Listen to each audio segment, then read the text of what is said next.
ভাবুন তো, হঠাৎ মন অশান্ত হয়ে গেছে, ভয় লাগছে, বা মনে হচ্ছে কেউ খারাপ নজর দিয়েছে। এমন মুহূর্তে কি করবেন?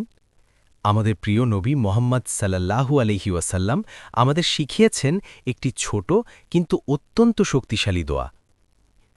আউযু বিকালিমাতিল্লাহি তাম্মাতি মিন কুল্লি শাইতানিন ওয়া হাম্মাতিন ওয়া মিন কুল্লি আইনিন লাম্মাতিন।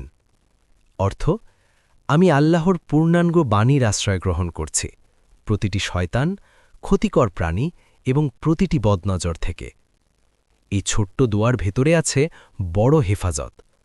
রাসূল সাল্লাল্লাহু আলাইহি ওয়াসাল্লাম এই দোয়া নিজে পড়তেন এবং তার প্রিয় নাতি হাসান ও হুসাইন রাদিয়াল্লাহু আনহুর জন্য পড়তেন। সহিহ বুখারী 3337 নম্বর। শুধু তাই নয়, হজরত ইব্রাহিম আলাইহিসসালামও তার দুই সন্তান ইসমাইল ও ইসহাক আলাইহিসসালামের জন্য এই একই কালেমা পড়তেন। এটি হাজার বছরের পরীক্ষিত আমল।